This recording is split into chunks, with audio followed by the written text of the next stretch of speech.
Radhe Radhe everyone, आप देख रहे हैं सीरियल स्यापा, जहां पे मिलती है आपको आप ही के फेवरेट शो से जुड़ी हुई इंटरेस्टिंग अपडेट।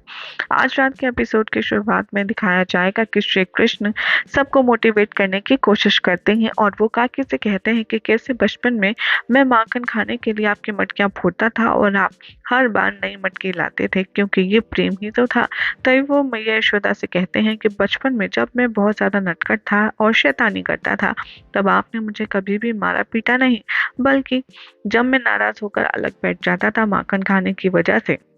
तब आप खुद मुझे मनाने के लिए माखन लेकर के आती थी। तो यानी कि प्रेम की शक्ति से बड़ी कोई शक्ति नहीं है, और यदि हम प्रेम से मिलकर के, प्रेम पर विश्वास रख कर के इस पर्वत को उठाएंगे तो यकीनन ये पर्वत उठ जाएगा। और यहाँ पर श्री कृष्ण सबको मोटिवेट करने की कोशिश कर रहे हैं और सबको यही बता रहे हैं कि प्यार से बड़ी कोई शक्ति नहीं होती। इधर इंद्रदेव काफी ज्यादा गुस्से में होते हैं और वो बार बार अपना प्रहार प्रबल कर रहे होते हैं, और इधर महादेव श्री कृष्ण की ये सब कोशिश देखकर बहुत प्रसन्न होते हैं। सारे देवता लोग यहाँ आ जाते हैं महादेव के पास और उनसे हाथ जोड़कर निमन कहते हैं कि इंद्रदेव को कुछ समझ नहीं आ रहा है, वो क्रोध में एकदम अंधे हो चुके हैं, इसलिए आप कुछ कीजिए। महादेव कहते हैं कि ये लीला मेरे प्रभु की है, इसमें मैं कोई हस्तक्षेप नहीं कर सकता, इसलिए मैं कुछ नहीं कर पाऊंगा। इधर दिखाया जाएगा कि श्री कृष्ण के मोटिवेशन से सभी लोग मोटिवेट होते हैं। यहाँ पर इंद्रदेव वर्षा अधिक करना शुरू कर देते हैं और संकेत देते हैं कि वो और भी ज्यादा तीव्र प्रहार कर रहे हैं। सभी लोग मिलकर के उनके पास जो डंडे होते हैं पर्वत के नीचे लगाते हैं और उठाने का प्रयास कर रहे होते हैं, और श्री कृष्ण अपनी सबसे छोटी उंगली से पर्वत को उठाने की यहाँ पर कोशिश करते हैं। और ये सब कुछ देखकर महादेव बहुत ज्यादा इमोशनल हो जाते हैं। देखते ही देखते सभी लोग मिलकर के पर्वत को उठा लेते हैं और श्री कृष्ण अपनी छोटी उंगली पर उठा लेते हैं। और ये जो सीन होगा, ये होगा आज का सबसे ज्यादा शानदार सीन, क्योंकि इस सीन में आपको शानदार वीएफएक्स गजब की एडिटिंग नजर आएगी, और जो रियल बनाते हैं सीन वो काफी ज्यादा आप देखेंगे कि श्री कृष्ण जब ये गोवर्धन पर्वत उठाएंगे तब उनके पीछे से पानी भी गिरता हुआ नजर आएगा, जो आपको काफी हद तक रियल लगने वाला है। ये सब देखकर के इंद्रदेव एकदम क्रोध में पागल हो जाते हैं और वो वज्र से प्रहार करने की कोशिश करते हैं, और वो ये लगातार कोशिश करते हैं कि कैसे ही करके वो ये पर्वत तोड़ दें, लेकिन उनकी कोशिश नाकाम होते हुए नजर आती है। जैसे ही श्री कृष्ण अपनी कन्नी उंगली पर, यानी कि सबसे छोटी उंगली पर पर्वत उठाते हैं, वैसे ही महादेव उनके आगे हाथ जोड़ लेते हैं और काफी ज्यादा इमोशनल हो जाते हैं,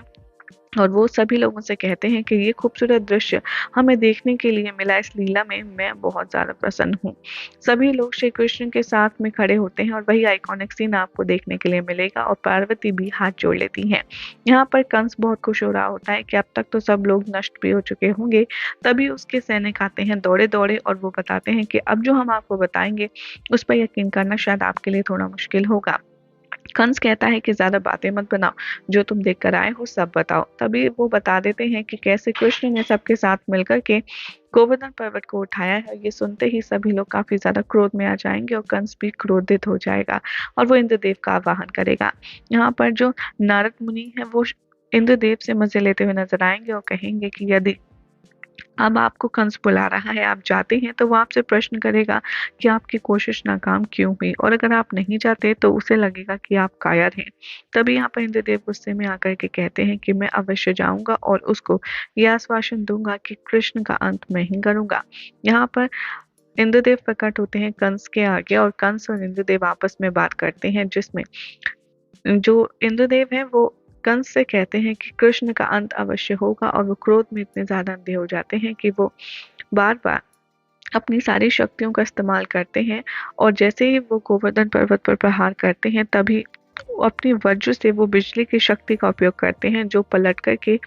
उन्हीं के एक शख्स को लग जाती है, जिसकी वजह से वो लौट कर चला जाता है और वर्षा रुक जाती है। ये सब कुछ देख कर के सभी लोग बहुत खुश हो जाते हैं और सभी सही सलामत होते हैं। इधर अक्रूर कंस को समझाने का प्रयास करेगा और इंद्रदेव को भी कि अगर उसने गोवर्धन पर्वत अपनी छोटी उंगली पर उठाया है तो यानी कि वो साधारण नहीं है, उसमें अद्भुत शक्तियां होंगी। लेकिन कोई भी समझने के लिए तैयार नहीं होता और यही हो जाएगा आज रात के एपिसोड का एंड, जिसके बाद देखना होगा बेहद इंटरेस्टिंग कि अब कंस श्री कृष्ण पर कौन सी नई चाल के साथ वार करता है। वेल, ऐसी एक्साइटिंग अपडेट्स के लिए चैनल को सब्सक्राइब कीजिए, वीडियो को लाइक शेयर करना ना भूलें।